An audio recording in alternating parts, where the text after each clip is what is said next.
Sesaat lagi Anda akan menyaksikan Apa Kabar Indonesia Malam, didukung oleh Morinaga.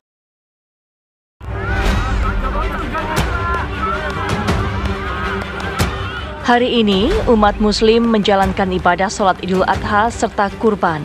Seperti apa suasana Idul Adha yang dijalani Presiden Joko Widodo dan Presiden terpilih Prabowo Subianto?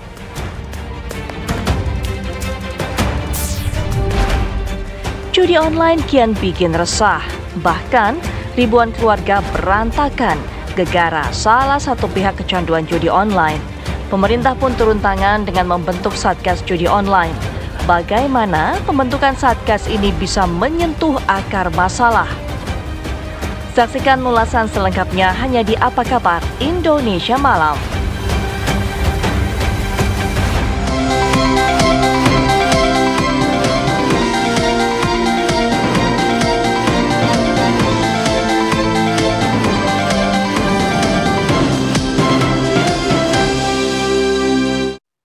Assalamualaikum warahmatullahi wabarakatuh. Selamat malam pemirsa. Kami kembali hadir tentunya menemani Anda meresapi makna dari Idul Adha dan juga menikmati libur panjang di Apa Kabar Indonesia Malam. Pada malam hari ini juga dalam segmen obrolan kami nanti kita akan bahas bagaimana sebenarnya dampak dari judi online yang belakangan ini semakin banyak menjadi faktor penyebab perceraian.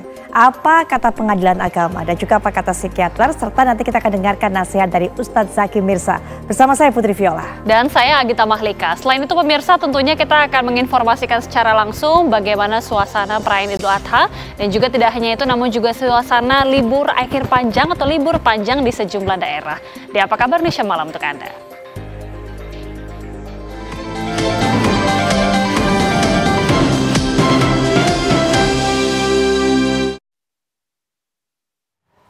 Pemirsa, Presiden Joko Widodo melaksanakan sholat Idul Adha di lapangan Pancasila, Simpang 5, Kota Semarang. Usai sholat, Jokowi menyerahkan sapi berbobot 1,25 ton kepada Takmir Masjid Baitur Rahman, Semarang.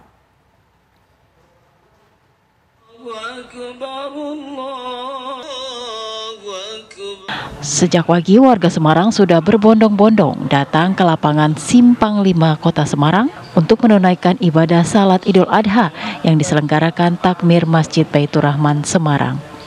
Presiden Joko Widodo juga melaksanakan salat Idul Adha di Simpang 5 Kota Semarang.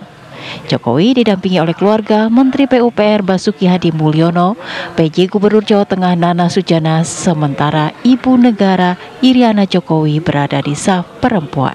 Bertindak sebagai imam salat Idul Adha yaitu Kiai Haji Jainuri Ahmad Al-Hafiz dan bertindak sebagai khatib Ketua KPU RI Hashim Asyari.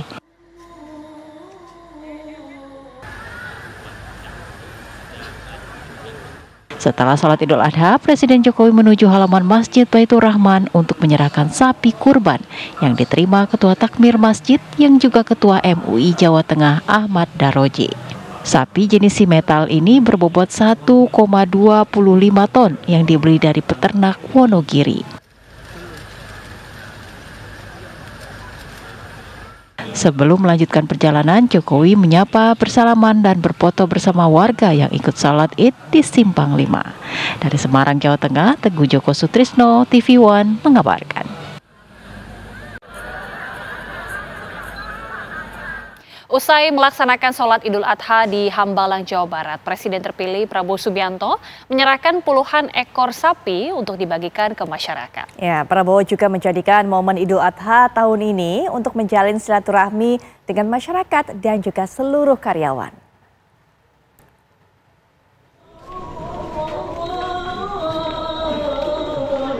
Presiden terpilih Prabowo Subianto melakukan sholat Idul Adha di Masjid Nurul Waton, Padepokan Garuda Yaksa, Hambalang, Bogor, Jawa Barat. Sholat Idul Adha dilakukan secara tertutup tanpa awak media, karena pada momen ibadah ini sekaligus kesempatan bagi Prabowo dapat menjalin silaturahmi dengan masyarakat sekitar dan para karyawan. Usai melaksanakan salat Idul Adha, Menteri Pertahanan RI ini menyempatkan diri untuk menyapa dan berfoto bersama warga. Tahun ini Prabowo berkurban 145 ekor sapi.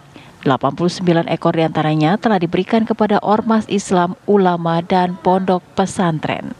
Prabowo juga menyerahkan 38 ekor sapi untuk disembelih dan diserahkan kepada warga di Desa Bojongkoneng dan Desa Cijayanti. Sapi kurban yang akan dibagikan antara lain sapi jenis limosin dan sapi lokal yang rata-rata memiliki bobot 800 kg.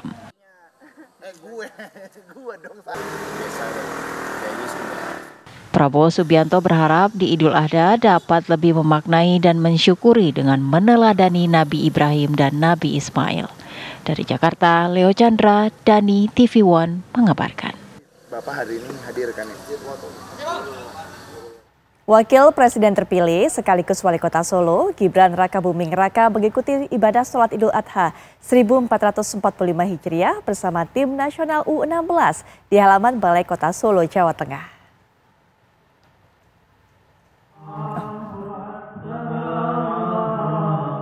Wakil Presiden terpilih sekaligus Wali Kota Solo, Gibran Rakabuming Raka, mengikuti ibadah sholat Idul Adha 1445 Hijriah bersama tim nasional U16 di halaman Balai Kota Solo, Jawa Tengah.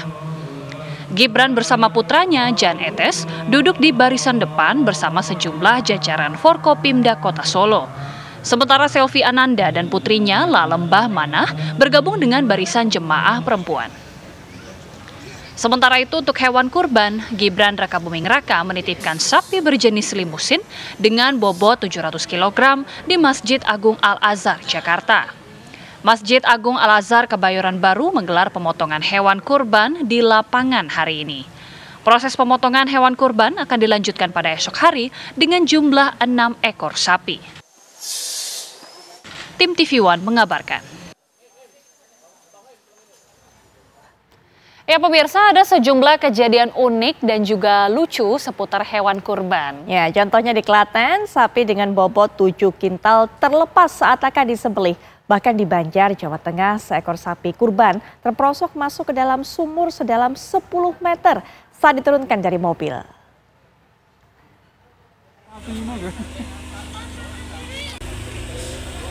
Sejumlah warga yang mengepung dan berusaha menangkap seekor sapi kurban berbobot 7 kintal yang terlepas saat hendak disembelih di Desa Kotesan, Kecamatan Prambanan, Kabupaten Klaten, Jawa Tengah pada hari Senin.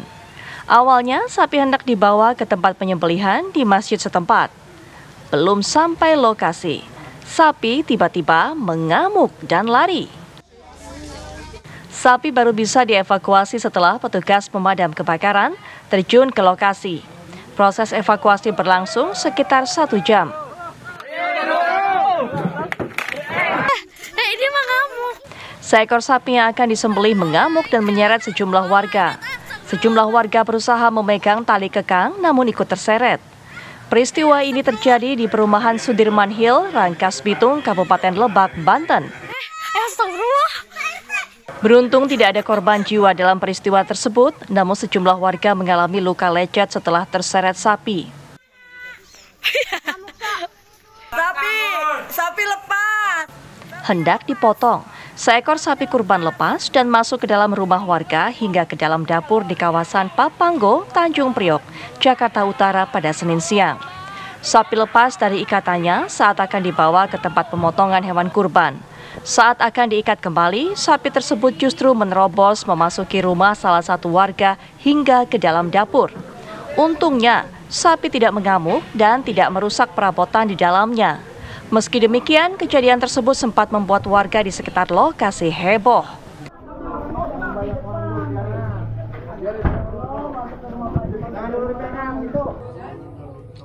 Di Banjar, Jawa Tengah, seekor sapi kurban terperosok masuk ke dalam sumur sedalam 10 meter saat diturunkan dari mobil.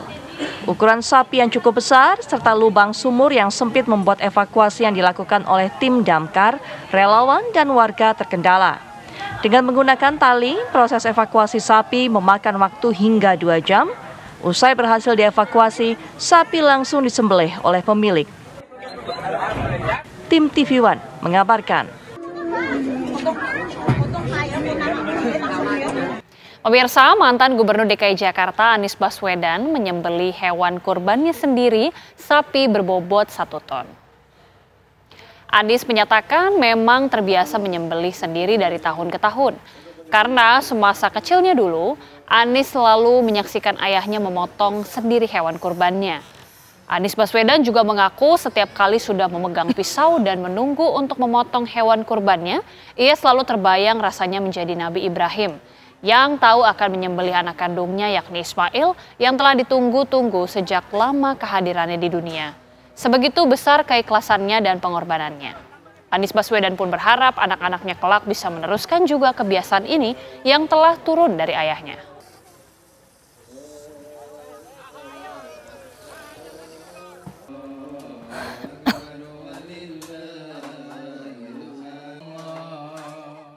Dan pemirsa, proses pembagian daging kurban ini masih terus berlangsung di Masjid Istiqlal Jakarta. Untuk bisa mendapatkan informasi terbaru bagaimana agenda dan juga kegiatan di Masjid Istiqlal, rekan kami Haidar Faisal akan mengabarkan untuk Anda. Silakan Faisal.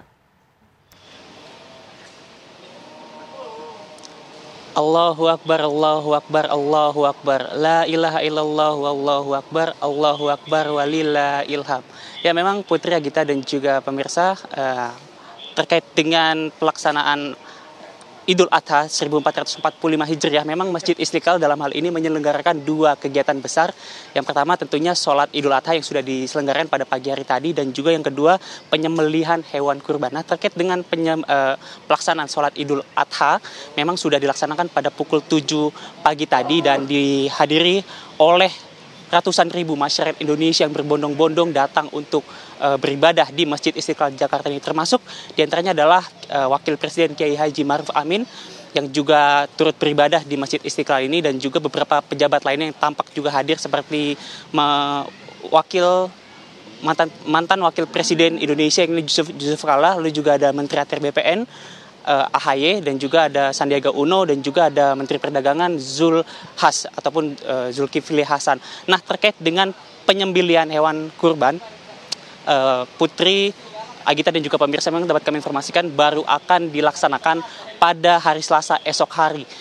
Artinya satu hari setelah pelaksanaan sholat Idul Adha di Masjid Istiqlal ini. Memang sengaja dilakukan karena memang dari panitia Masjid Istiqlal merasa bahwa dilakukan pada hari bersamaan di saat pelaksanaan sholat Idul Adha ini tidak akan selesai pada waktu satu hari, sehingga panitia mengalihkan ke hari esoknya, yakni adalah hari Selasa, di mana untuk besok hari penyembelihannya akan dilakukan sejak pagi hari tadi pada pukul 7 waktu Indonesia Barat, di mana terkait dengan hewan kurbannya, Putri Agita dan juga pemirsa, kami dapat informasikan total hingga sampai saat ini Masjid Istiqlal sudah menerima 62 hewan kurban yang terbagi ke dalam 50 sapi dan juga 12 kambing, di mana dari 62 tersebut termasuk diantaranya adalah 2 sapi yang dikirimkan oleh Presiden Joko Widodo berjenis simental dengan bobot 1,2 ton, dan juga sapi Kiai Haji Ma'ruf Amin dengan jenis limosin berbobot 1,1 ton. Selain mereka berdua, juga ada sapi-sapi dari pejabat negara lainnya, seperti kami pantau di sini ada dari mantan Presiden kelima Megawati Soekarno Putri, dan juga lalu ada dari Presiden dan Wakil Presiden terpilih, yakni adalah Prabowo Subianto dan juga Gibran Rakabuming Raka, yang mana memang nantinya sapi-sapi tersebut akan dipotong esok hari di tempat kami mengabarkan saat ini, di rumah pemotongan hewan, dan dilaksanakan pada pukul 7 pagi, dan nanti daging-dagingnya akan dibagikan kepada masyarakat, namun tidak didistribusikan secara langsung, melainkan dikirimkan kepada seperti organisasi, lalu juga lembaga-lembaga ataupun rumah yatim piatu ataupun masjid-masjid yang sudah memberikan proposal kepada Masjid Istiqlal Jakarta, yang kemudian nanti setelah pemotongan Masjid Istiqlal akan menelpon pihak-pihak tersebut yang sudah mengirimkan proposal untuk kemudian mengambil dagingnya, dan kemudian diharapkan mereka bisa membagikannya kepada masyarakat di sekitar mereka. Untuk sementara demikian, Putri Agita dan juga pemirsa, kami kembalikan ke studio. Baik, terima kasih Haidar Faisal, informasi langsung dari Masjid Istiqlal Jakarta. Dan pemirsa, usai jeda kami juga masih akan menghadirkan informasi terkait Menko Bidang Pembangunan Manusia dan Kebudayaan Muhadjir Effendi angkat suara soal kontroversial penjudi online yang bakal mendapatkan bantuan sosial. Sesaat lagi informasinya untuk Anda. Kembali lagi bersama kami pemirsa, Menko Bidang Pembangunan Manusia dan Kebudayaan Muhadjir Effendi angkat suara soal kontroversi penjudi online bakal mendapatkan bantuan sosial. Ya, Muhadjir menegaskan korban judi online berbeda dengan pelaku atau bandar yang dijerat dengan pasal pidana. Sliding itu tidak begitu. Jadi menurut KUHP pasal 303 maupun Undang-Undang IT 11 tahun 2008 pasal 27, pelaku judi itu adalah tindak pidana. Karena itu para pelaku baik itu pemain maupun bandar itu adalah pelanggar hukum dan harus ditindak. Nah, siapa korbannya? Korbannya adalah keluarga atau individu terdekat dari para penjudi itu yang dirugikan baik secara material, finansial maupun psikologis. Dan itulah yang nanti akan kita santuni. Kalau mereka itu yang kehilangan harta benda, kehilangan sumber kehidupan, ya, maupun kehilangan mengalami trauma psikologis, ya, kalau mereka itu nanti berupa keluarga, ya, jadi keluarga sekali lagi ya, keluarga, dan keluarga itu jatuh miskin, ya, maka itulah yang nanti mendapatkan bantuan sosial. Jadi orang miskin itu tidak hanya yang korban judi online saja, semua orang miskin itu menjadi tanggung jawab negara untuk diberi santunan.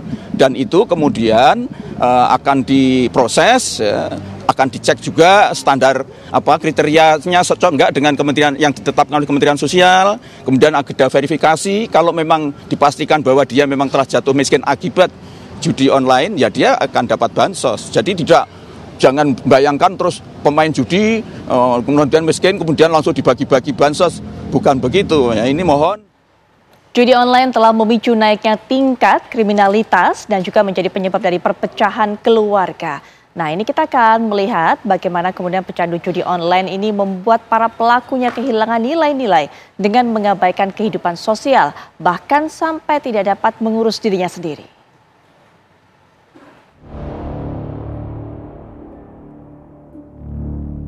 Dari data PPATK, setidaknya periode Januari hingga Maret 2024, transaksi judi online di Indonesia mencapai 100 triliun rupiah. Angkanya mencapai 600 triliun rupiah jika digabungkan dengan tahun-tahun sebelumnya. Tapi masalahnya, selain judi online masih menjadi barang legal di Indonesia sehingga tidak menambah pundi-pundi negara, menjamurnya judi online juga memicu naiknya tingkat kriminalitas di masyarakat. Tak jarang kecanduan judi online membuat korbannya kehilangan nilai-nilai dan mengabaikan kehidupan sosial, bahkan mereka sampai tidak dapat mengurus dirinya. Jadi kecanduan judi sama seperti kecanduan game, sama seperti kecanduan film pornografi dan lain-lain. Jadi mereka kehilangan nilai-nilai. Apa ciri-ciri yang membedakan kecanduan dengan yang tidak? Yaitu mereka mengabaikan kehidupan sosial. Bahkan mereka tidak sampai mengurus dirinya. Mereka hanya fokus ke itu saja, karena ada harapan tadi. Dan memang banyak judi online ini terjadi di negara-negara berkembang, di mana orang ingin kaya secara instan. Ya, dengan kemudahan ada yang dapat dari warisan maininnya, ada yang dari uang PHK, pesangon gitu, ada dari uang pensiun. Dan beberapa klien saya akhirnya mereka menghadapi gangguan-gangguan kecemasan, depresi, akibat judi online ini. Kasus Polwan yang membakar suaminya di Mojokerto, Jawa Timur beberapa waktu lalu karena kesal. Sang suami kerap menghabiskan uang belanja akibat kecanduan bermain judi online menjadi bukti dampak judi online yang begitu dahsyat berpengaruh dalam sebuah keluarga. Penjudi online yang telah gelap mata diketahui kerap nekat menjual harta benda, mencuri, bahkan menghilangkan nyawa. Ya, saat kondisi itu kita mungkin nggak punya kontrol penuh nih sama diri kita kan. Kita udah dikuasai sama yang dijual pertama kali barang itu nafsu apa? Gitu ya. Mungkin yang cepat aja liquidnya gitu. Mungkin kita punya elektronik, kita punya logam mulia mungkin yang cepat aja liquid gitu. Itu kita jual dan kita nggak akan berhenti atau kita nggak akan sadar kita dalam suatu kondisi kecanduan jangka panjang yang akhirnya menghabiskan barang kita. Kita baru sadar saat udah nggak ada lagi yang bisa dieksekusi. Ironisnya, candu yang dirasakan penjudi online membuat mereka terus terikat dan tak bisa mengendalikan diri untuk berhenti dari kebiasaan buruk tersebut. Tapi itu mungkin bisa diucapin 100 kali, ulang lagi gitu. Sampai mereka benar-benar udah mentok dan mereka udah kena batunya untuk tanggung jawab sendiri lah udah. Bentar, Mas Erlangga ketika menang besar tadi hingga 10 juta itu nggak pengen berhenti? Mbak, saya pernah menang 300 juta, Mbak. Wow. Itu cuma jadi laptop sama handphone, sisanya saya masukin lagi. Deposit? Iya. Berarti untungnya 300 juta, ruginya sampai 3 miliar katanya? Ya, total 2 tahun kan itu, berjalan ya. Apa rasa yang ada di hati Mas Erlangga ketika menang gitu loh? Kurang dong. Oke, ketika kalah? Kalah ya pasti kita blaming, nyalain diri sendiri, malu, nutup diri dari sosial. Ya, kita sering dengar saat orang kalah itu mereka itu yang dirasa, tapi saat menang kan jarang nih orang yang bahas saat menang. Nah, saat menang kita ngerasa kurang. Seperti halnya pecandu narkoba, penjudi juga membutuhkan pendampingan dan pendekatan khusus dari orang-orang sekitarnya agar kembali pada norma-norma. Seperti orang narkoba, sakau itu nggak bisa dibilang berhenti. Dia harus mendapatkan dan cara apapun. Untuk itu memang perlu pendekatan kompleks yang holistik ya, baik dari pendekatan agama, baik itu pendekatan dukungan sosial, rekan sebaya, baik itu intervensi psikologi, konseling. Karena memang ketika orang sedang kecanduan, dia tidak ada cara lain selain memenuhi keinginannya.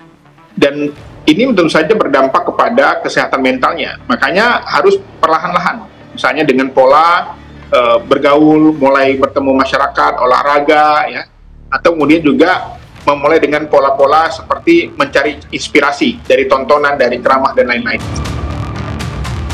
Peliknya, permasalahan ini membuat pemerintah pun turun tangan untuk memberantas judi online. Pemerintah hingga kini disebut-sebut sudah menutup lebih dari 2 juta website judi online. Satgas pemberantasan pun telah dibentuk. Sejumlah rekening terkait judi online juga telah dibekukan. Tapi apakah upaya ini cukup untuk mematikan judi online? Tim TV One mengabarkan. Banyak sekali memang dampak negatif jika kita kecanduan judi online, sehingga kemudian Presiden Jokowi sampai membuat Satgas untuk bisa memberantas hal ini. Nah, salah satu dampak yang terasa ternyata tidak hanya berpengaruh terhadap kehidupan pribadi, tapi juga kehidupan rumah tangga. Bahkan judi online menyebabkan perceraian terjadi dan begitu meningkat. Kita akan bahas hal ini. Ya, sesaat lagi Apa Kabar Indonesia Malam akan hadir bersama Putri Viola dan juga sejumlah narasumber pemirsa. Tetaplah bersama kami.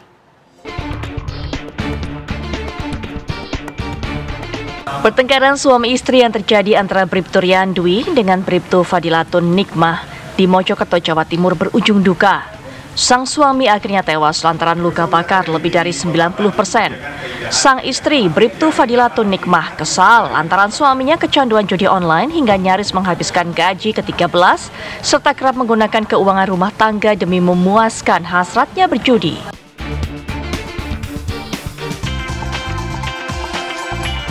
Peristiwa ini hanyalah salah satu penyebab betapa judi membuat masalah di rumah tangga. Di sejumlah daerah seperti Cianjur, Jawa Barat, Bojonegoro, Jawa Timur, banyak pasangan suami istri bercerai gara-gara kecanduan judi online. Begitu seriusnya masalah ini, bahkan Presiden Joko Widodo membentuk Satgas Judi Online demi memberantasnya. Jangan judi, jangan berjudi, baik secara offline maupun online. Lebih baik kalau ada rezeki, ada uang, itu ditabung atau dijadikan modal usaha. Dan sudah banyak terjadi karena judi, harta benda habis, terjual, karena judi suami istri bercerai, karena judi melakukan kejahatan, melakukan kekerasan, bahkan tidak sedikit yang menimbulkan korban jiwa. Sesungguhnya, bagaimana masalah judi online bisa kian mengakar di masyarakat? Akankah pembentukan Satgas Judi Online bisa menyentuh akar masalahnya? Dan akankah kecanduan judi bisa disembuhkan dengan dukungan keluarga? Tim TV One mengabarkan. Gara-gara kecanduan judi online, seseorang jadi kehilangan akal sehatnya dan juga rela melakukan apapun untuk bisa mendapatkan uang, untuk bisa kembali mempertaruhkan uang tersebut untuk berjudi online dan juga melakukan beragam hal kriminal.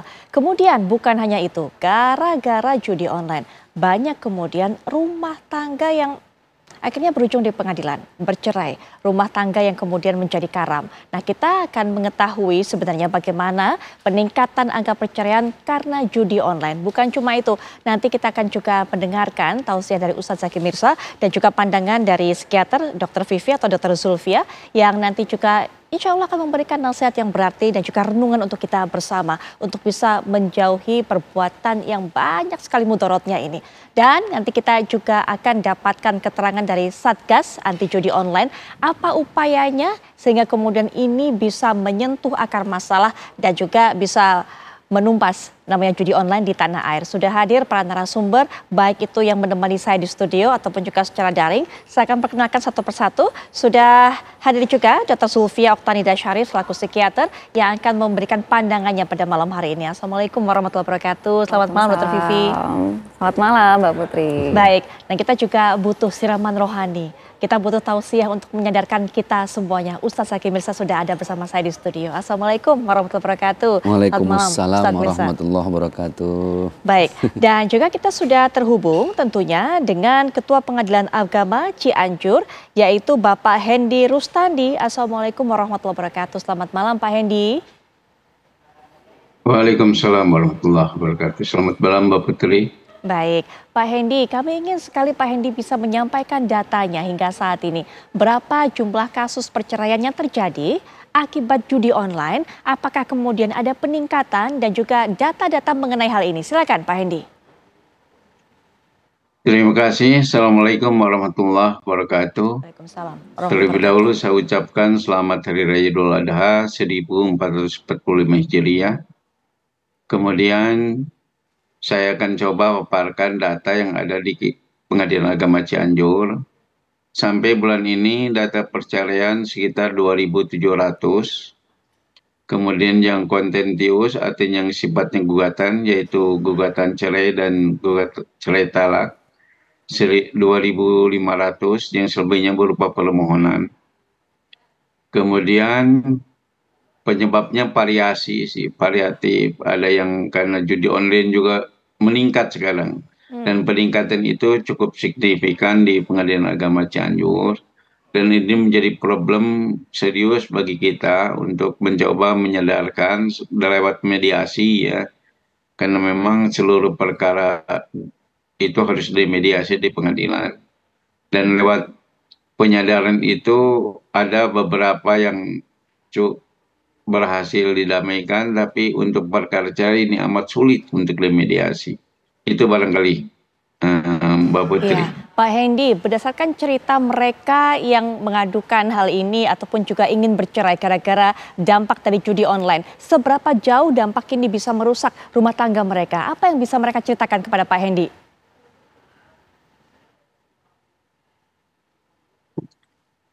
Ini dampaknya sangat serius ya. Karena memang judi online itu kayaknya sudah mengakar di masyarakat dan dampak terhadap keharmonisan rumah tangga itu sangat signifikan karena memang antara suami istri terus-menerus bertengkar di mana nafkah yang seharusnya dijadikan uang yang seharusnya dijadikan nafkah dipakai judi oleh suaminya atau sebaliknya. Ada juga kasus-kasus tertentu di mana seorang perempuan berjudi. Nafkah yang diberikan suami bukan dipakai masak, tapi ada juga yang dipakai untuk itu. Seperti bayar pinjaman online dan lain sebagainya. Jadi karena nafkah yang seharusnya dipenuhi oleh si suami, kemudian dipakai judi, ini dampaknya pendidikan terlantar, nafkah rumah tangga juga tidak terpenuhi, muncullah pertengkaran yang serius, pertengkaran terus-menerus yang kemudian menyebabkan mereka pisah rumah. Ini dampaknya gini. Sangat terasa bagi kami gitu. Baik. Yang ada di pengadilan gitu. Ya, Pak Hendy. Dan ini menyebabkan sulitnya untuk mencapai kesepakatan untuk didamaikan gitu. Baik, Pak Hendy, untuk istri-istri yang kecanduan judi online, apakah mereka ini memiliki pekerjaan sendiri, memiliki pendapatan sendiri, atau hanya ibu rumah tangga dan juga menghabiskan uang ataupun juga pendapatan semua dari suaminya untuk judi online kebanyakan? Ada juga yang bekerja, tapi rata-rata ibu rumah tangga. Terutama yang terjebak dalam pinjaman online, itu penjol. Ini seperti bank emok dan lain sebagainya. Ini akhirnya harta yang ada, misalnya harta warisan suami, dijual untuk memenuhi atau melunasi hutang yang dibuat oleh istri. Ini ada juga terjadi. Dan ini menjadi problem sosial kita. Ya. Gitu Mbak Putri. Jadi Pak Hendy, ternyata kalau pelakunya ataupun juga yang kecanduan judi online ini adalah ibu-ibu, para istri, mereka salah satu penyebabnya adalah ingin melunasi, ingin menutup pinjaman online. Nah, mereka ingin melipat gandakan uang dengan mengikuti judi online. Seperti itu ya Pak, hubungannya antara pinjol dengan judol ini atau pinjaman online dengan judi online ini? Baik, baik. Kalau untuk para suami Pak, ada korelasi ke sana. Oke, kalau untuk para korelasinya baik. Ya, Mbak. Kalau untuk para suami Pak, ini biasanya yang mengikuti judi online yang kecanduan, apakah karena memang tujuannya ingin memperkaya, ingin mendapatkan uang berlipat ganda, atau ada tujuan lain? Ya, rata-rata mereka itu ingin mendapatkan uang cepat dan banyak, gitu ya. Baik. Akhirnya mereka berjudi online gitu. Ingin kaya cepat lah. Tapi akhirnya terjebak gitu. Baik Pak Hendy, Dr. Vivi ingin menghadirkan solusi, ingin bisa menyelesaikan pinjaman online, tapi yang ada malah menambah masalah, ingin memperkaya diri, tapi bukan dengan cara yang halal. Dan ini akhirnya yang terjadi, Dr. Vivi. Sebelumnya saya ingin menjelaskan terlebih dahulu, mengedukasi masyarakat bahwa gambling disorder atau gangguan berjudi adalah salah satu gangguan adiksi perilaku. Dan ini masuk ke dalam gangguan mental. Jadi kita perlu membedakan dulu, ada perilaku berjudi yang mungkin tidak bermasalah, dalam artian tidak menimbulkan masalah dalam kehidupan seseorang, namun ada yang sudah sampai menimbulkan gangguan. Ini sama analoginya seperti narkoba. Sehingga saat kita menghadapi isu judi online atau kasus adiksi judi, kita harus sama seriusnya seperti menghadapi kasus adiksi narkoba. Karena memang sudah ada keterlibatan gangguan pada persyarafan di otak. Ketika seseorang sudah melakukan perilaku judi berulang sampai dia memenuhi kriteria gangguan berjudi atau gambling disorder. Jadi ada kriteria diagnosisnya. Kriterianya seperti apa saja, dokter? Kriterianya antara lain adanya kebutuhan untuk berjudi yang meningkat. Ingat, bukan keinginan, tapi kebutuhan untuk berjudi. Jadi ada need, ada dorongan untuk berjudi. Kemudian berjudi meskipun sudah kalah. Jadi ketika kemarin kalah, hari ini akan berjudi lagi untuk menutupi kekalahannya. Kemudian ada perilaku berbohong atau menutupi, kemudian juga mengandalkan orang lain untuk menyelesaikan masalah finansial akibat berjudi, adanya risiko untuk kehilangan apakah itu pekerjaan, relasi yang bermakna seperti rumah tangga, kemudian karir, pendidikan, dan tetap berjudi meskipun sudah tahu ada dampak buruk terhadap dirinya. Selain itu berusaha untuk berhenti namun sia-sia, dan adanya gejala kegelisahan dan iritabilitas atau mudah marah, sensitif apabila menghentikan kegiatan berjudinya. Jadi seseorang yang sudah masuk kriteria gangguan berjudi, tidak semudah itu dia untuk berhenti. Ini yang terjadi. Ketika seseorang judi kemudian dia kalah, dia akan berusaha untuk terus menutupi kekalahan tersebut. Yang kita ketahui, seseorang berjudi itu awal-awal oleh bandar pasti dikasih menang. Karena di situ muncullah dorongan-dorongan hormon dopamin di otak yang memberikan rasa senang. Jadi di otak kita akan ada suatu sistem yang teraktivasi, namanya brain reward system.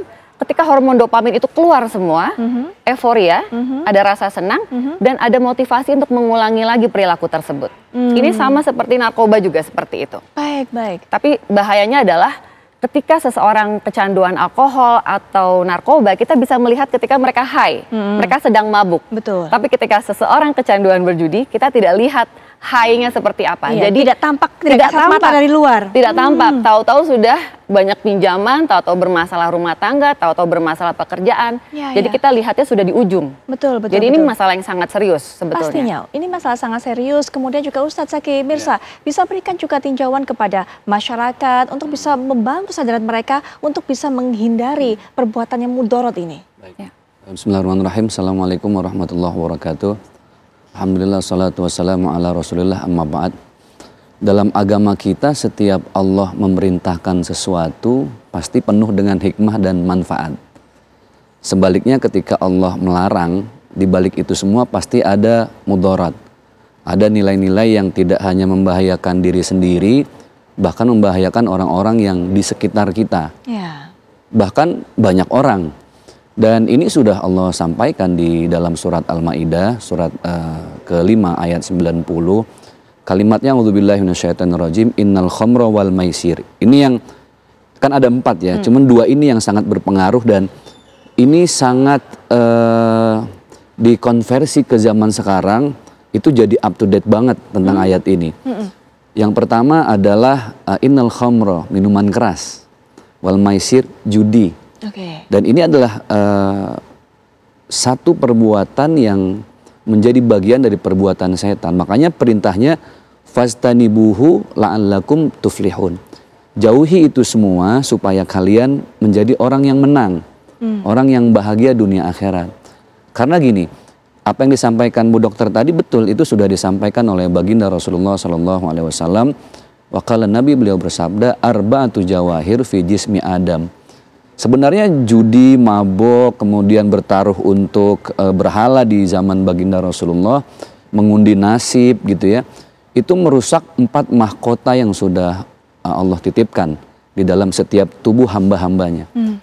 Kenapa? Yang pertama itu yuzilul akla. Tadi sudah disampaikan bahwa ternyata berjudi itu kan edik ya, dia ketagihan.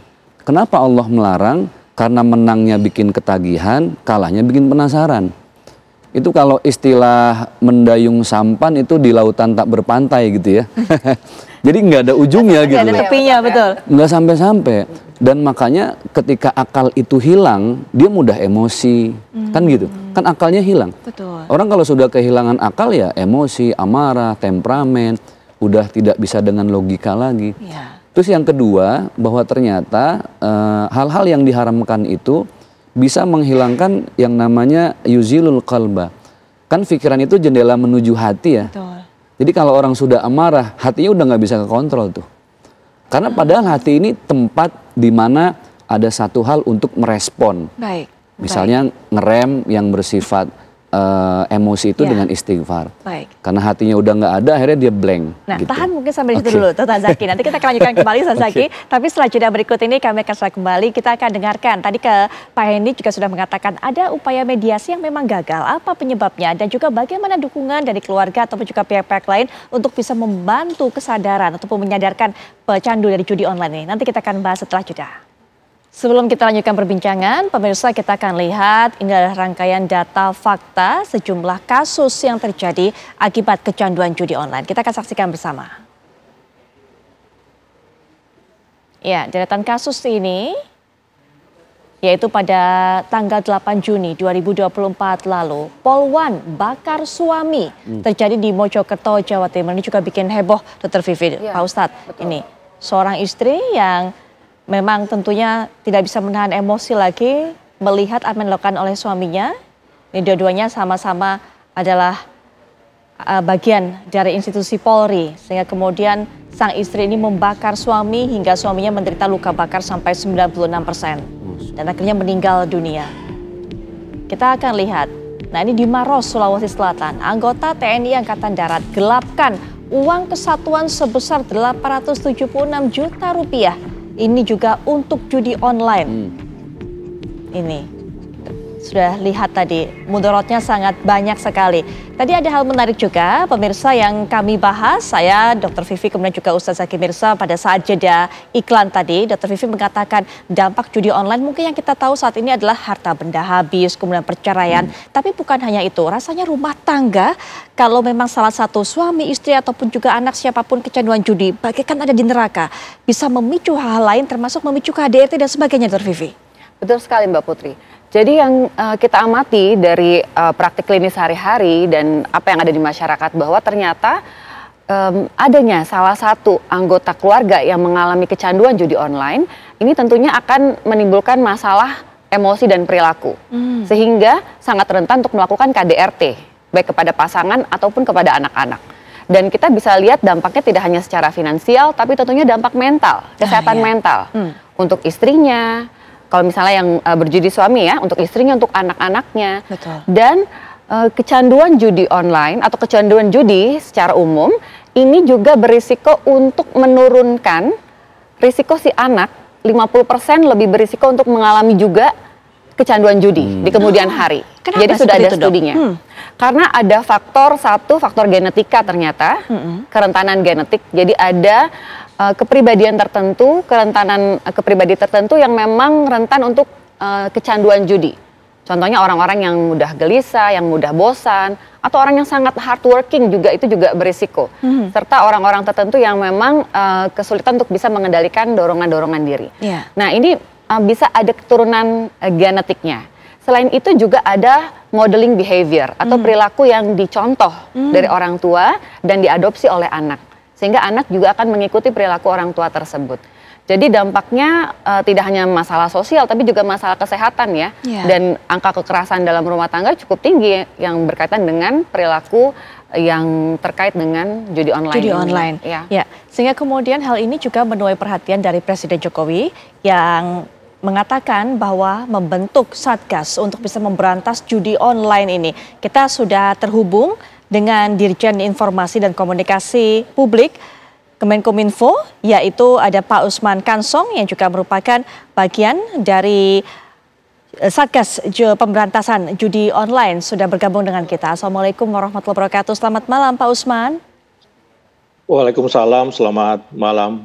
Baik, kita mengetahui, betul Pak Usman, kita mengetahui bagaimana daruratnya masalah judi online ini di negara kita. Presiden Jokowi sudah turun tangan, menginstruksikan membuat Satgas. Lalu apa upaya dari Satgas ini untuk bisa memberantas judi online, Pak Usman, sejauh ini? Iya, jadi Satgas ini akan bekerja secara holistik, komprehensif, lebih terintegrasi dan tentu saja konsisten. Akan menangani judi online dari hulu ke hilir. Jadi dari pencegahan sampai kemudian penindakan. Nah, kalau kita perhatikan ya, selama ini sebetulnya kita sudah melakukan langkah-langkah di bidang penindakan. Misalnya dengan memblokir ya 2,1 situs judi online. Kemudian polisi sudah menangkap 1.000 lebih ya tersangka pelaku atau perantara judi online. Nah, tetapi kemudian kenapa judi online ini masih muncul terus? Ya, kemudian kita berpikir bahwa ini masalah supply dan demand begitu ya. Jadi ada demand yang lumayan juga di masyarakat begitu. Ya, apakah dia tergantung ataukah dia mau mencoba-coba begitu? Ya, dengan segala latar belakang, apakah ekonomi ataupun psikologi seperti tadi disebutkan. Nah, karena itu kita juga akan melibatkan pencegahan. Pencegahan ini akan bekerja memutus demand dan penindakan akan bekerja memutus supply. Nah, dalam pencegahan ini saya kira hal yang sangat penting walaupun sifatnya jangka panjang.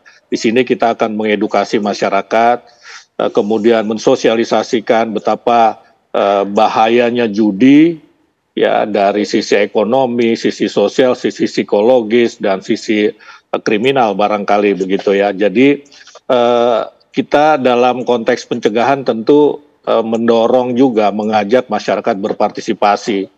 Ya, misalnya orang tua mengawasi anak-anaknya, guru mengawasi muridnya, ulama, ya tokoh agama barangkali dalam ceramah-ceramahnya, dalam khutbahnya juga menyisipkan atau bila perlu satu ketika fokus ya ke urusan judi online supaya masyarakat kita teredukasi, terliterasi begitu.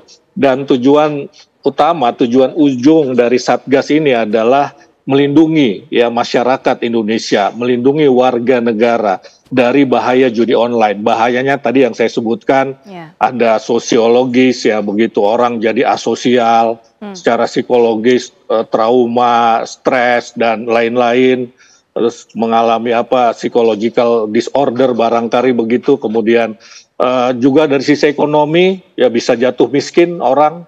Ya, yang miskin tambah miskin, yang berada mungkin bisa jatuh miskin. Nah, kemudian juga bisa pelaku judi online ini bisa juga melakukan kejahatan lainnya untuk mendapatkan uang untuk memasang judi online.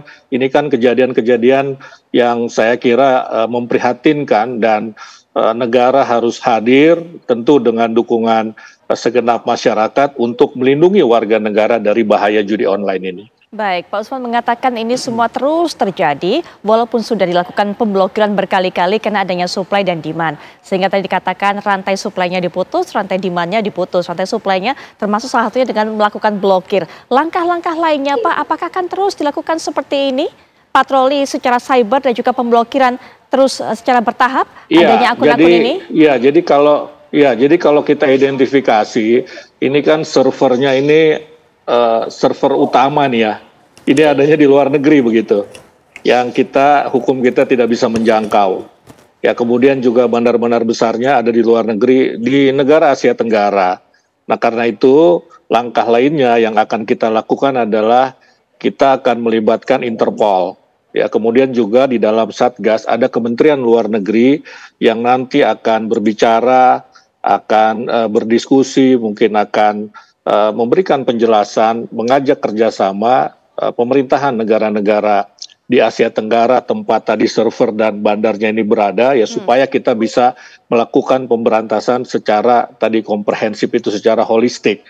Nah, ini juga langkah yang akan kita lakukan lah, kira-kira seperti itu, karena judi ini apalagi di dunia digital ini kan kejahatan transnasional ya, Presiden juga menekankan itu, ini kejahatan transnasional. Jadi langkahnya memang harus betul-betul terintegrasi ya dari berbagai kementerian dan lembaga, termasuk sekali lagi partisipasi masyarakat juga sangat kami butuhkan begitu. Baik, partisipasi termasuk juga tokoh agama, pemuka agama, Ustadz Zaki Mirza yang diharapkan juga bisa terus mengedukasi, termasuk tadi Pak Usman titip saat kemudian memberikan khutbah ceramah ada sisipan-sisipan ini untuk bisa mengingatkan masyarakat untuk bisa menjauhi hal tersebut. Ustadz Zaki Mirza. Iya, jadi memang ini satu hal yang harus kita sentuh secara persuasif ya, karena memang selain tadi akal yang jadi kehilangan akal, kemudian hati yang sudah tadi Bu Dokter bilang sudah tidak sensitif lagi dia. Jadi tidak peka lagi dengan keadaan sekitar.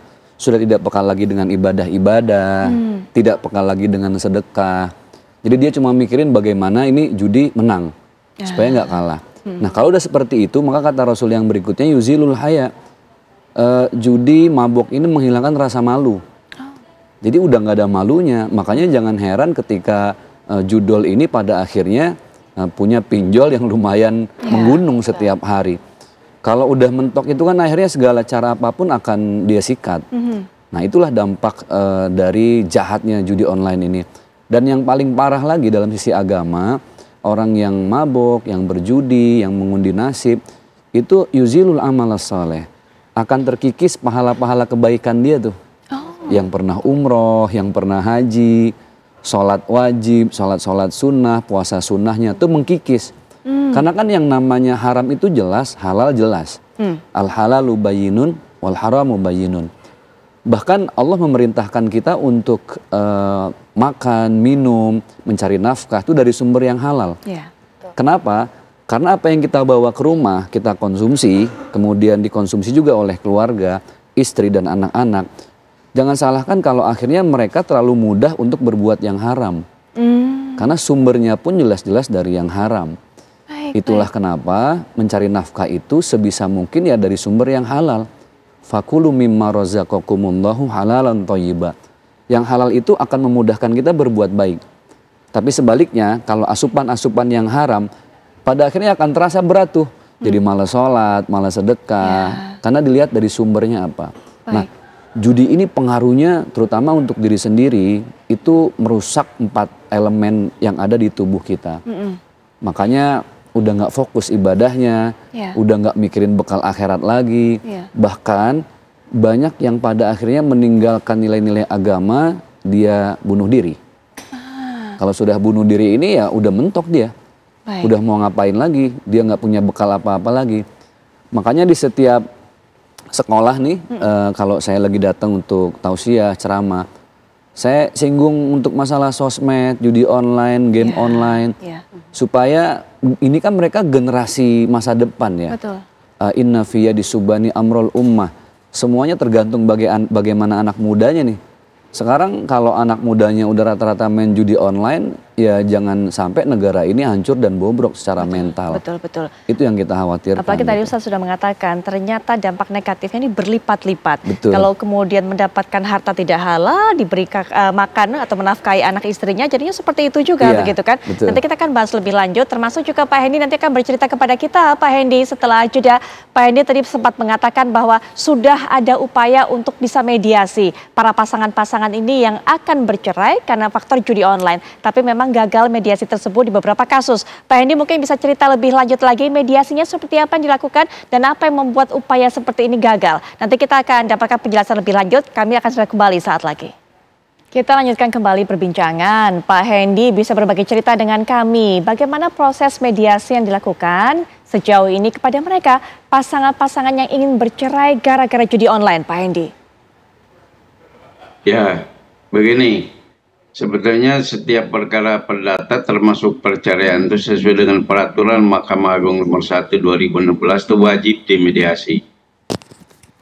Dan pengadilan itu tempat terakhir para pihak mencari keadilan. Artinya gini, mediasi kenapa mediasi di pengadilan tidak berhasil merukunkan persoalan-persoalan ini? Karena sebetulnya di masyarakat, di keluarga dekat masalah ini sudah dibicarakan, sudah dimediasikan. Di pemuka-pemuka masyarakat pun sudah dimediasikan. Kemudian antar mereka sendiri sudah dibicarakan. Kemudian akhirnya karena tidak berhasil, mereka bawa ke pengadilan. Dan di pengadilan pun ya ada sih 1-2 yang berhasil didamaikan. Dan coba diketuk seperti yang diuraikan oleh Ibu Dokter tadi dengan Pak Ustadz Jaki. Dan ini persoalan-persoalan yang sebetulnya persoalan penyakit yang kemudian dibawa ke pengadilan. Dan tindak lanjut dari apa yang mereka bawa itu kemudian kami sesuai dengan aturan yang ada dimediasi. Tapi rata-rata mereka tidak berhasil gitu Mbak Putri. Karena memang sudah akut penyakitnya. Artinya ketika dimediasi di keluarga, di pemuka masyarakat, juga di tokoh-tokoh agama tidak berhasil. Kami pun walaupun 1-2 ada yang berhasil, tapi rata-rata tidak berhasil. Karena puncaknya di situ aja sebetulnya. Gitu aja Mbak Putri. Iya, tidak ada dukungan juga dari pihak keluarga. Bagaimana Pak Hendy mengenai hal ini? Sebetulnya keluarga, mereka sudah coba dimediasi di keluarga, cuma tidak berhasil. Gitu. Keluarga mereka sudah mencoba melakukan upaya-upaya damai merukunkan rumah tangga mereka. Cuma karena akibat yang dialami oleh salah satu pasangannya sudah akut lah penyakitnya. Akhirnya yang pasangan yang lainnya sudah lagi tidak menerima. Baik. Karena memang penyakit ini sudah demikian parah gitu. Akhirnya ya pisah itu, itulah akibatnya. Ya, baik. Dan seperti apa yang diungkapkan oleh Bu Dokter tadi, akibatnya kemana-mana. Anak jadi korban dan sebagainya itu. Baik Pak Hendy. Itu, Mbak Putri. Iya. Dokter Vivi, apa yang harus dilakukan oleh mereka yang memiliki rumah tangga bermasalah karena judi online? Yang istri suaminya kecanduan atau suami istrinya kecanduan, apa langkah tepatnya yang harus mereka lakukan? Iya, sebetulnya karena ini satu masalah yang kompleks, sehingga harus satu persatu diurai dan dicari solusinya. Ada masalah finansial, dicari solusinya. Kemudian ada masalah rumah tangga, problem komunikasi, dicari solusinya untuk komunikasi antar pasangan. Tapi apabila dalam masalah rumah tangga ini ternyata memang ada masalah gangguan gambling disorder atau gangguan adiksi judi, itu juga harus diterapi, direhabilitasi. Jadi sekalian saya mau titip juga sama Pak Usman ya untuk Satgas. Oh, iya. Untuk demand reduction, mohon tidak hanya prevention saja, pencegahan, tapi sampai ke terapi dan rehabilitasi. Karena banyak sekali di masyarakat orang yang sudah mengalami kecanduan judi online, keluarga sudah menyerah, sudah nggak tahu harus seperti apa, dan mereka datang, tolong dok, kami udah nggak tahu lagi harus seperti apa. Jadi memang untuk rehabilitasi juga harus kita pikirkan. Untuk yang belum terlambat, belum sampai mereka melakukan mungkin agresivitas atau kriminalitas dan lain sebagainya. Baik. Oleh karena itu, kenapa mediasi tidak bisa terjadi gitu ketika dalam pengadilan, karena memang masalahnya tidak bisa terselesaikan, tidak bisa hanya dengan berdasarkan niat kuat untuk berhenti. Jadi memang perlu ada proses terapi dan rehabilitasi. Apa yang akan dilakukan apabila seseorang itu datang mungkin ke psikiater, ke psikolog atau ke pusat rehabilitasi, akan ada pendekatan terapi antara lain misalnya dengan konseling. Konselingnya kita psikoterapi dengan ada pendekatan namanya cognitive behavioral therapy. Itu salah satu jenisnya, atau motivational interviewing. Ada juga pemberian obat biasanya. Karena saat mereka berhenti judi, ada keresahan, kegelisahan, ada gejala depresi, ingin bunuh diri dan sebagainya. Dan itu akan membuat mereka akhirnya pakai lagi untuk mengurangi kegelisahan tersebut. Jadi sangat penting untuk kita memandang ini juga sebagai kondisi yang perlu terapi dan rehabilitasi untuk menyelamatkan banyak keluarga juga. Iya, banyak keluarga juga yang mungkin angkat tangan, sudah tidak tahu bagaimana kemudian untuk bisa menyembuhkan ini, bagaimana cara mengatasinya. Kalau mungkin Pak Ustadz ada upaya-upaya seperti mungkin mengirim ke pesantren, tempat rehabilitasi khusus seperti apa? Betul, di era tahun 90-an, awal 2000-an, banyak terapi secara islami ya, secara agama, dengan zikir, kemudian terapi sedekah harian, itu khusus untuk pasien-pasien narkoba yang sudah akut. Sekarang dengan banyak kejadian judi online seperti ini, akhirnya mereka lebih meluas lagi. Terapi zikirnya itu nggak hanya untuk korban narkoba, tapi justru untuk yang sudah edik dengan judi online. Karena tadi ketika akal sudah hilang, hati sudah tidak bisa lagi dikontrol, jangankan untuk mendekat kepada Allah lewat sholat dan ibadah lain ya. Karena dia tujuannya satu, gimana dengan judi ini dia nggak rugi dan menang, dan itu nggak ada habisnya. Nah akhirnya hal paling pertama yang harus disentuh adalah tadi, di mana setiap manusia itu kan punya titik Tuhan ya, ada God spot gitu dok ya. Jadi disitulah dalam Islam ada ala bidzikrillah tatmainnul qulub. Jadi dengan menuju pada hati yang damai itu kan cuma dengan berzikir. Betul. Nah di pesantren itulah akhirnya diajarkan nggak lepas dari zikir. Tapi yang pasti pertama dari gadget dia harus betul-betul lepas. Setelah itu bagaimana pendekatan lewat zikir, pembenahan sholat dan ibadah-ibadah lainnya. Saya rasa ini juga selain dari sisi psikis ya, secara ilmu pengetahuan, secara modern, sisi hati juga perlu disentuh itu ya. Perlu di-combine, perlu di-mixing antara pikiran dengan hati. Karena bagaimanapun pendekatan agama itu paling efektif loh. Karena agama sendiri kan diambil dari bahasa Sangsakerta ya. Bahasa Arabnya adalah ad-din. Agama itu kan tidak, agama itu merusak ya. Jadi bagaimana dengan agama ini kita tidak merusak diri sendiri. Yang efeknya itu justru banyak merusak banyak elemen masyarakat, orang-orang sekitar yang kita sayang. Baik. Gitu. Nah terakhir juga Pak Usman, ini ada masukan dari Dokter Vivi tadi, bagaimana upaya-upaya yang dilakukan, jangan berhenti sampai tadi hanya mencegah, mengurangi dan sebagainya, tapi juga ada upaya tindak lanjut rehabilitasi bagi mereka yang sudah kecanduan. Silakan Pak Usman tanggapannya. Iya, jadi di tim pencegahan itu ada anggota dari Kementerian Sosial. Kemudian juga ada anggota dari Kementerian Perempuan, Pemberdayaan Perempuan dan Perlindungan Anak. Ini tujuannya juga ke arah yang tadi Ibu Dr. Vivi sampaikan, akan memberikan rehabilitasi, bantuan psikologi, ya pendampingan kepada korban, ya kepada korban judi online ini. Jadi itu sudah kita siapkan, memang sudah kita rencanakan. Baik, Pak Usman, terima kasih sudah meluangkan waktu di tengah aktivitasnya untuk bisa memberikan langkah dan rencana dari Satgas ini. Pak Hendi juga terima kasih sudah berbagi cerita mengenai apa yang terjadi di tempat Bapak bekerja. Pak Ustadz, terima kasih sudah berikan pandangan juga untuk masyarakat, pesan-pesan juga. Dr. Vivi juga terima kasih. Dan sesaat lagi juga Agita Malika akan memberikan kabar-kabar menarik untuk Anda. Silakan Agita. Iya Pupi dan juga pemirsa, usai jeda kita masih akan membahas seputar judi online. Jika tadi kita melihat bagaimana judi online ini berakibat begitu fatal terhadap kehidupan sosial, bahkan kehidupan keluarga. Usai jeda kami akan hadirkan beragam kisah yang juga miris mengenai judi online yang bahkan ini juga sampai mengakibatkan dampak-dampak buruk. Sesaat lagi. Setelah tadi kita sudah juga menyimak bagaimana dialog yang berlangsung dengan sejumlah narasumber, memang judi online ini sangat menjadi perhatian di Indonesia. Bahkan Presiden Republik Indonesia Joko Widodo juga sudah buka suara mengenai hal ini. Belakangan pemirsa kita juga sudah melihat bagaimana sejumlah cerita korban judi online ini menjadi perhatian publik. Kita akan langsung menghadirkan untuk Anda pemirsa, ada beragam kisah di sejumlah daerah masyarakat Indonesia yang kemudian terjerat judi online, bahkan memberikan dampak yang sangat buruk tentunya tidak hanya keluarga namun juga sosial.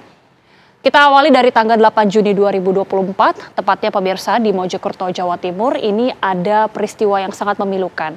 Polwan, seorang polwan yakni Brigadir 1 Fadihatun Nikmah yang membakar suaminya yang juga polisi. Ini adalah Brigadir 1 Rian Dwi Wicaksono lantaran ia marah karena sang suami ini sering menghabiskan uang belanja untuk bermain judi online. Kita sudah mungkin ada beberapa yang sudah menyimak atau pemirsa tentunya sudah mengikuti peristiwa ini. Suami atau istri membakar suami. Ini adalah salah satu kisah yang terjadi di Mojokerto, Jawa Timur. Kita akan hadirkan informasi berikutnya pemirsa. Tidak hanya polisi pemirsa, namun dari TNI, ini adalah Letda R yang merupakan perwira keuangan atau Paku TNI AD dari Tribudi Sakti, Maros, Sulawesi Selatan yang ditangkap karena menggelapkan uang kesatuan ini sebesar 876 juta rupiah. Ia bahkan nekat pemirsa menilap uang kesatuan lantaran ini kecanduan judi online.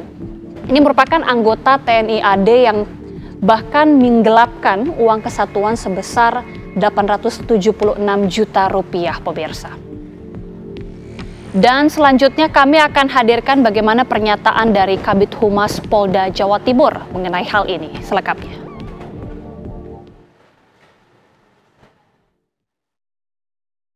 Bersangkutan saat ini Bribtu FN ya selaku tersangka yang saat ini sudah ditetapkan sebagai tersangka masih trauma mendalam ya terkait dengan peristiwa ini. Yang pertama yaitu kronologis, bahwa kronologis kejadian ini adalah pada saat korban ini pulang dari kantor, kemudian cekcok di rumah dengan istrinya, kemudian istrinya menyiramkan bensin di muka dan badan yang bersangkutan. Tidak jauh dari TKP itu ada sumber api ya, sehingga terperciklah di situ. Akhirnya membakar yang bersangkutan, kemudian dibawa oleh tersangka ini atas nama FN ini dibawa ke RSUD. Jadi FN ini juga mempunyai tanggung jawab yang besar ya. Ya, pernyataan dari Kabid Humas Polda Jawa Timur yang baru Anda saksikan tadi pemirsa, ini merupakan pengembangan lebih lanjut dari kasus di mana pihak polisi ataupun dari polwan yang tega membakar suaminya yang juga merupakan anggota kepolisian yang sebelumnya terjadi cekcok pemirsa akibat suaminya ini kecanduan judi online. Kita akan lanjutkan kasus selanjutnya pemirsa. Tidak hanya pihak kepolisian namun juga TNI. Ini adalah perwira TNI Angkatan Laut asal Sumatera Utara yang tewas bunuh diri pemirsa pada tanggal 27 Mei 2024 lalu. Adalah Eko yang bunuh diri di ruang kesehatan pos komando taktis. Ini terletak di daerah konflik pemirsa. Lantaran dirinya diduga terlilit hutang sebesar 819 juta rupiah. Kejadian ini terjadi tepatnya di Papua Pegunungan pada tanggal 27 April 2024. Dirinya terlilit hutang akibat judi online sehingga kemudian depresi dan bahkan menghabisi nyawanya sendiri. Dari Papua Pegunungan, pemirsa, kita bergeser lagi. Ini adalah kali ini merupakan profesi dari seorang guru honorer. Seorang wanita, ini usia 27 tahun, di kota Palangkaraya, Kalimantan Tengah, inisialnya DS. Sama, ini juga harus berurusan dengan polisi akibat kecanduan bermain judi online, pemirsa. Ini merupakan salah seorang guru yang berada di Palangkaraya, Kalimantan, dan tepatnya di bulan April 2024. Kita sudah menyimak tadi ada beragam profesi, tidak hanya pria namun juga wanita yang bahkan terjerat dalam judi online, bahkan sampai meminjam uang melalui pinjaman online. Selanjutnya kami hadirkan akibat kecanduan judi online. Ini adalah seorang karyawan minimarket nekat membawa kabur uang tokonya. Ini senilai 34 juta rupiah, tepatnya di perumahan Tirta Mandala, Kelurahan Sukamaju, Pondok Gede pada Oktober 2023, pemirsa. Padahal karyawati ini sudah bekerja selama 3 tahun di minimarket ataupun di toko tersebut. Namun ia kemudian menilap dan juga membawa uang senilai 34 juta rupiah. Dari karyawan minimarket kita hadirkan juga karyawan ataupun pegawai bank yang berada di Maluku, tepatnya di cabang Namlea, inisialnya ES di Kabupaten Buru, Maluku, yang juga sama, ini nekat menggelapkan dana simpanan Bank Indonesia senilai 1,5 miliar rupiah, pemirsa. Ini dipakai juga untuk judi online. Bahkan tanpa ketahuan ini selama setahun terakhir, ia bahkan memalsukan laporan keuangan dan juga dugaan penggelapan dana yang dilakukan pelaku ini sudah terjadi sejak Desember 2022. Karena dirinya ini memanfaatkan posisi sebagai penanggung jawab kas titipan BI di Bank Maluku cabang Namlea. Berikutnya, Pengadilan Agama Cianjur juga mengungkapkan adanya kasus seorang suami yang terpaksa menceraikan istrinya yang kecanduan judi online. Ini istri yang diceraikan, pemirsa, karena kecanduan judi dan bahkan menghabiskan 1 miliar rupiah. Berdasarkan keterangan bahwa Pak Sutri ini terlibat pertengkaran hingga akhirnya keduanya memutuskan untuk berpisah dan juga bercerai. Ini tepatnya terjadi di Kabupaten Cianjur, Jawa Barat pada Juni 2024.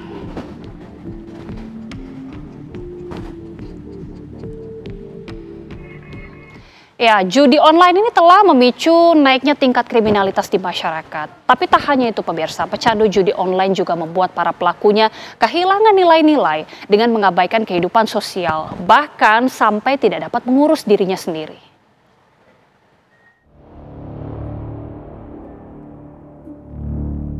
Dari data PPATK, setidaknya periode Januari hingga Maret 2024, transaksi judi online di Indonesia mencapai 100 triliun rupiah. Angkanya mencapai 600 triliun rupiah jika digabungkan dengan tahun-tahun sebelumnya. Tapi masalahnya, selain judi online masih menjadi barang legal di Indonesia sehingga tidak menambah pundi-pundi negara, menjamurnya judi online juga memicu naiknya tingkat kriminalitas di masyarakat. Tak jarang kecanduan judi online membuat korbannya kehilangan nilai-nilai dan mengabaikan kehidupan sosial, bahkan mereka sampai tidak dapat mengurus dirinya. Jadi kecanduan judi sama seperti kecanduan game, sama seperti kecanduan film pornografi dan lain-lain. Jadi mereka kehilangan nilai-nilai. Apa ciri-ciri yang membedakan kecanduan dengan yang tidak? Yaitu mereka mengabaikan kehidupan sosial. Bahkan mereka tidak sampai mengurus dirinya. Mereka hanya fokus ke itu saja, karena ada harapan tadi. Dan memang banyak judi online ini terjadi di negara-negara berkembang di mana orang ingin kaya secara instan. Ya, dengan kemudahan ada yang dapat dari warisan maininnya, ada yang dari uang PHK, pesangon gitu, ada dari uang pensiun. Dan beberapa klien saya akhirnya mereka menghadapi gangguan-gangguan kecemasan, depresi akibat judi online ini. Kasus Polwan yang membakar suaminya di Mojokerto, Jawa Timur beberapa waktu lalu karena kesal. Sang suami kerap menghabiskan uang belanja akibat kecanduan bermain judi online menjadi bukti dampak judi online yang begitu dahsyat berpengaruh dalam sebuah keluarga. Penjudi online yang telah gelap mata diketahui kerap nekat menjual harta benda, mencuri, bahkan menghilangkan nyawa. Ya, saat kondisi itu kita mungkin nggak punya kontrol penuh nih sama diri kita kan. Kita udah dikuasai sama yang dijual pertama kali barang itu nafsu apa? gitu ya. Mungkin yang cepat aja liquidnya gitu. Mungkin kita punya elektronik, kita punya logam mulia mungkin yang cepat aja liquid gitu. Itu kita jual dan kita nggak akan berhenti atau kita nggak akan sadar kita dalam suatu kondisi kecanduan jangka panjang yang akhirnya menghabiskan barang kita. Kita baru sadar saat udah nggak ada lagi yang bisa dieksekusi. Ironisnya, candu yang dirasakan penjudi online membuat mereka terus terikat dan tak bisa mengendalikan diri untuk berhenti dari kebiasaan buruk tersebut. Tapi itu mungkin bisa diucapin 100 kali, ulang lagi gitu. Sampai mereka benar-benar udah mentok dan mereka udah kena batunya untuk tanggung jawab sendiri lah udah. Bentar, Mas Erlangga ketika menang besar tadi hingga 10 juta itu nggak pengen berhenti? Mbak, saya pernah menang 300 juta, Mbak. Wow. Itu cuma jadi laptop sama handphone, sisanya saya masukin lagi. Deposit? Iya. Berarti untungnya 300 juta, ruginya sampai 3 miliar katanya? Ya, total 2 tahun kan itu, berjalan ya? Apa rasa yang ada di hati Mas Erlangga ketika menang gitu loh?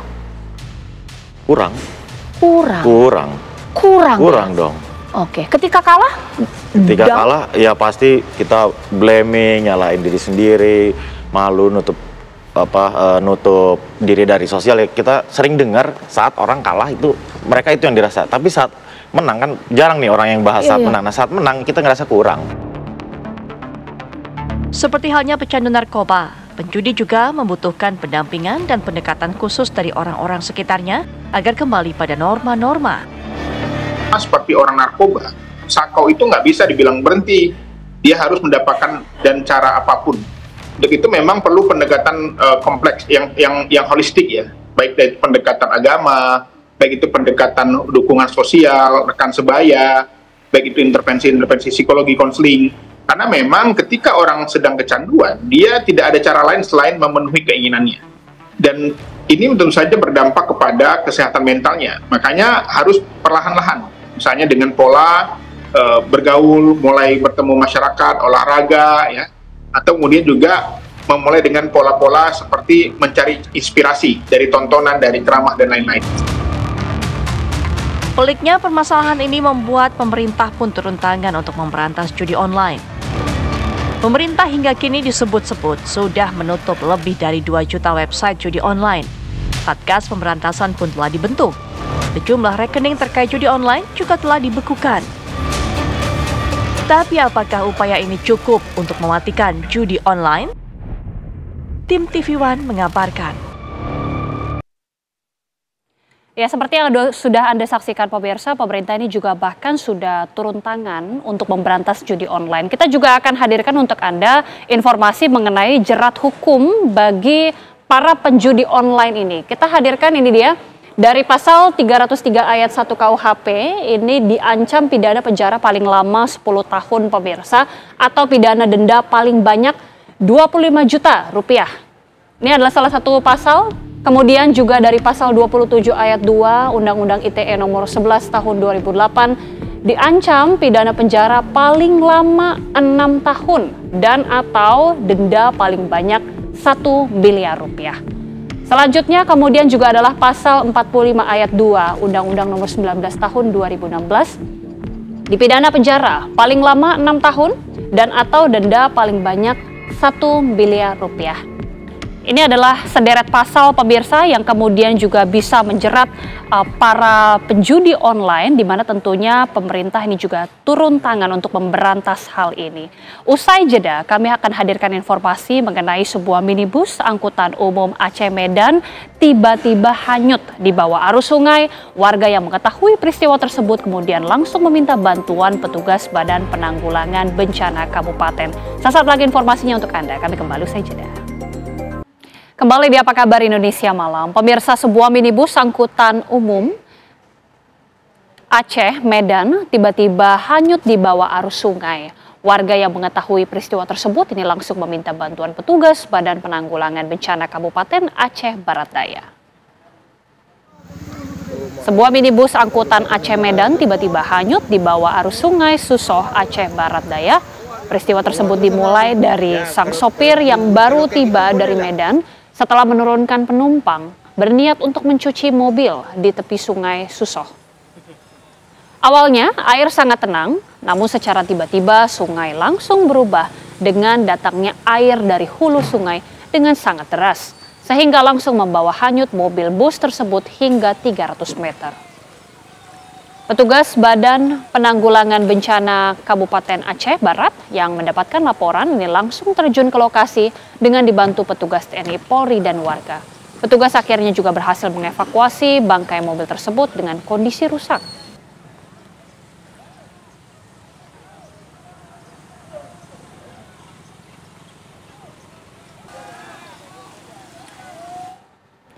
Sebuah mobil minibus mengalami kecelakaan tunggal di Jalan Insinyur Soekarno, Surabaya. Diduga pengemudi melaju kencang dan kehilangan kendali saat mendekati traffic light, hingga akhirnya mobil terbalik. Meski tidak ada korban jiwa, namun mobil mengalami rusak berat. Warga yang tak jauh dari lokasi langsung melakukan evakuasi pengendara yang terjebak di dalam kendaraan dalam kondisi terbalik. Beruntung, laka tunggal tersebut tidak memakan korban jiwa, pengendara hanya mengalami luka ringan.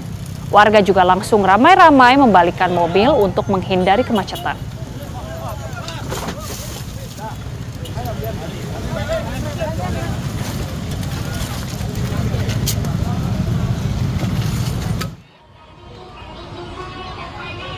Usai mengikuti pawai takbiran menyambut Hari Raya Idul Adha 1445 Hijriah, sejumlah pemuda dari remaja Masjid Baitur Rahmi, Kelurahan Aek, Parombunan, Kecamatan Sibolga Selatan terjatuh dari mobil hias takbiran. Terlihat dalam video amatir milik warga, para pemuda tersebut jatuh dikarenakan ornamen hiasan takbiran ambruk. Peristiwa ini terjadi di pelataran Masjid Agung Sibolga. Akibat tidak dapat menahan bobot, ornamen masjid pun ambruk, disertai dengan jatuhnya para peserta pawai yang duduk dan berpegangan ke ornamen tersebut.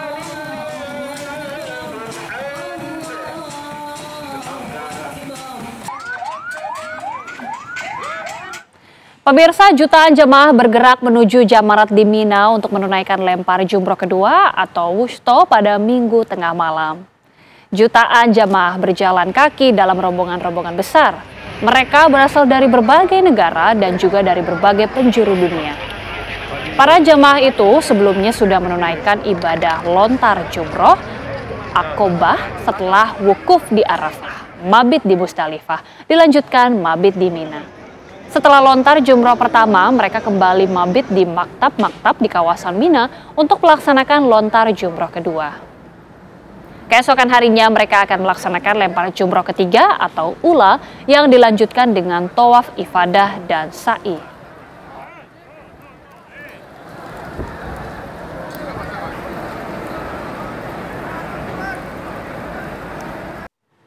Hari ke-6 Pekan Raya Jakarta, animo masyarakat masih tetap tinggi karena bertepatan dengan libur Idul Adha. Pengunjung memadati area J-Expo Kemayoran untuk berburu diskon dan juga menikmati berbagai hiburan, pemirsa.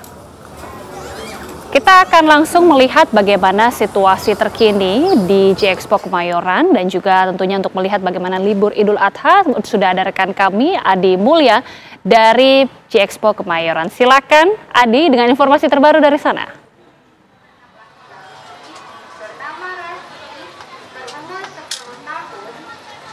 Baik Agita dan juga pemirsa, saat ini kami berada di salah satu stand di J-Expo Kemayoran Pekan Raya Jakarta, di mana ini merupakan salah satu permainan yang ada di Pekan Raya Jakarta yang kabarnya berlangsung selama 1 bulan memperingati hari lahir kota Jakarta di tanggal 12 Juli hingga tanggal 14. Maksud kami di tanggal 12 Juni hingga tanggal 14 Juli 2024. Agita dan juga pemirsa, bertepatan dengan Hari Raya Idul Adha kali ini, memang kondisi di J-Expo di Kemayoran ini suasana sangat amat ramai. Pengunjung terlihat berjubel di beberapa titik, khususnya di wahana permainan anak-anak, kemudian di tenan-tenan, karena memang terdapat banyak sekali diskon-diskon dan juga penawaran-penawaran menarik dari berbagai tenan yang ada di Jakarta Fair Kemayoran. Nah, Agita dan juga pemirsa, kabarnya memang total tenan yang ada di Pekan Raya Jakarta tahun ini mencapai puluhan tenan yang tersedia. Nah, untuk harga tiket juga menarik yang ditawarkan kepada para pengunjung, yakni dari puluhan ribu hingga ratusan ribu. Untuk yang termurah memang hanya tiket masuk saja, belum tiket terusan ke beberapa lokasi seperti wahana-wahana yang ada di depan Anda. Ini yang Anda lihat pemirsa, ini merupakan wahana-wahana yang memang ketika kita masuk ke sini harus membeli tiket lain lagi. Nah, di sini juga terdapat hiburan-hiburan lain untuk masyarakat yang ingin menikmati musik-musik, kemudian konser-konser tersedia. Intinya Agita dan juga pemirsa, banyak sekali pilihan bagi masyarakat dan juga keluarga yang hendak berlibur ke Pekan Raya Jakarta, dan ini juga bertepatan dengan Hari Raya Idul Adha. Nah, untuk hari ini Pekan Raya Jakarta bertepatan dengan Hari Raya Idul Adha akan dibuka hingga pukul 22.00 atau pukul 10 malam. Nah, bisa Anda lihat di sini banyak sekali kemudian anak kecil bersama keluarganya menikmati wahana-wahana yang ada di sini. Musik-musik juga terus dilantunkan di Pekan Raya Jakarta. Jadi tidak pernah sepi sedetik pun, karena memang musik-musik terus-menerus dilantunkan di Pekan Raya Jakarta kali ini, dan masyarakat bisa menikmati semuanya dengan beberapa tiket tadi penawaran yang telah kami sebutkan. Ada tiket masuk hanya yang berupa masuk saja, namun untuk tiket-tiket lain memang ada terus-terusan tersendiri seperti masuk ke wahana, kemudian untuk menonton konser-konser musik yang diidolakannya. Untuk sementara demikian, kami kembalikan kepada Agita di studio. Baik, terima kasih Adi Mulya, informasi langsung dari J-Expo Kemayoran Jakarta. Informasi tadi juga sekaligus menutup perjumpaan kami di Apa Kabar Indonesia Malam. Ya, betul sekali Agita, dan juga saat lagi Anda bisa menyaksikan program Fakta pemirsa untuk bisa menyoroti tragedi berdarah di Kampung Maling. Itu yang menjadi tema dan juga judul yang diangkat oleh program Fakta yang hadir saat lagi. Saya Putri Viola. Saya Agita Mahlika mengucapkan terima kasih atas kebersamaan Anda. Selamat malam, sampai jumpa.